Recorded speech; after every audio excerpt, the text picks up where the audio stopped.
Welcome to Rise Show TV. Thanks for joining us. Joined by a very familiar face, Mr. Mike Blackman of ISE. So, first of all, I guess 20 years. 20 years. Quite some achievement, Mike. Incredible, really. Yeah. I looked much younger in those days. And, we all did.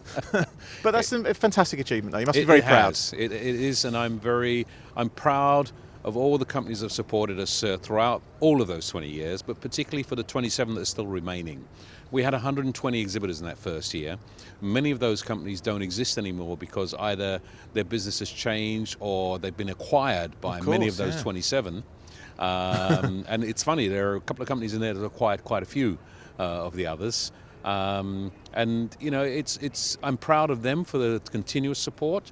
But as I say, I'm proud of all those companies that have come on board since and been part of this and made ISE what it is. We have over 1,349 exhibitors now, 82,000 net square meters of space. The first show was 2,500. I was going to say, I mean, in your wildest dreams, you maybe couldn't have imagined this kind of level of growth you've had, especially maybe the last 10 years, especially. When I was approached to start this show, you know, I looked at the websites of CEDIA and Infocom, and I looked and I said, yeah, this could be cool. This has potential. I never dreamed that ISE would be so large so quickly. Yeah. Incredible. And I guess let's get on to kind of what's new this week, but I guess the first thing is probably the screen behind us. This is our pièce de résistance. A lot of discussions, getting a lot of consulting, working with the venue, with the Fear of Barcelona, and thank you to them for their support to actually have the vision to believe in doing something like this. It is the largest LED screen on any venue in Europe. Wow. It's the largest screen of any type in Barcelona. So, you know, quite an icon now.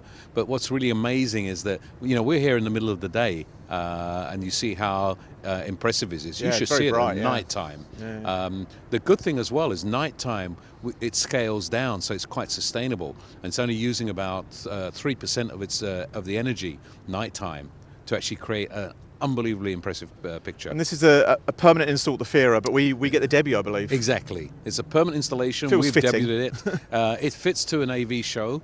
And what we like is that it's the first impression our attendees are getting. They experience audiovisual systems integration before they even walk in the door. And, you know, this is a collaboration of various companies to actually make this happen. Thank you to Sono for putting it all together. Thank you for Ventus for actually giving us the server and real-time division, real-time department, who've done all the graphics and the software on this. But particularly MuxWave, who've provided the hardware, the screen here. Sure.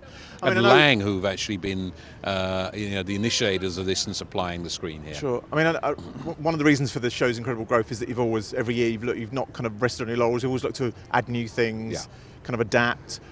What's new this week? What can we expect? Well, we've got a few new conferences. I mean, firstly, we've got I think almost 200 new exhibitors in the show. Wow. So, you know, even if you've been to ISE before, you'll see new things. We've got some significant product launches happening here, worldwide product launches from major companies happening during the show. We've got a few new conferences, particularly because of the relationship between Spain and particularly Barcelona and Latin America. We've launched the European Latin American Audiovisual Summit. And already almost 300 people have registered to attend that event from both Europe and Latin America. We've got a lot of politicians, ministers of digital from many of the Latin countries, from Spain, from Europe, etc., talking about what the audiovisual industry has, the opportunities for business between the two regions, and particularly about the 40 billion euro fund that's been available for European companies to do business with Latin America. Okay.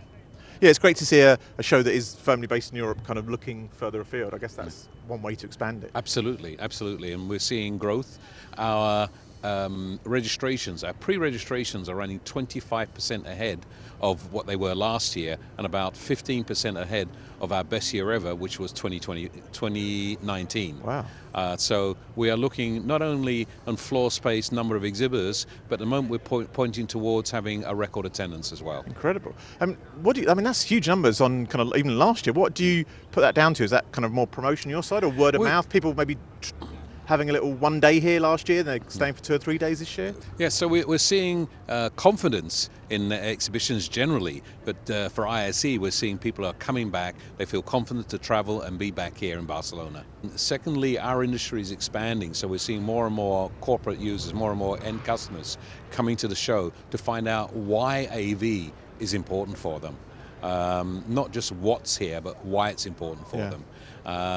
We have some fantastic keynotes. We have Charmin Obaid-Chinoy, who's going to be the next, the director of the next Star Wars film. We've got Jerome van der Most, who's a Dutch DJ and performer, who'll be doing his keynote on Wednesday, but also doing a performance on this screen. We have the DJ pult here, and we're doing a performance here on Wednesday lunchtime and Wednesday evening.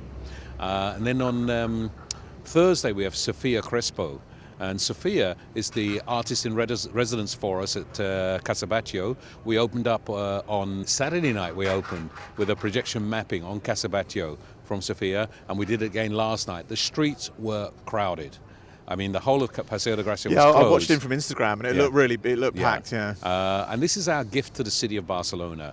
You know, when we first decided to move to Barcelona in 2018, it was a time when the citizens went on the streets complaining about tourism, because it was pushing up the cost of rentals and things like this, and they didn't feel they were contributing a great deal.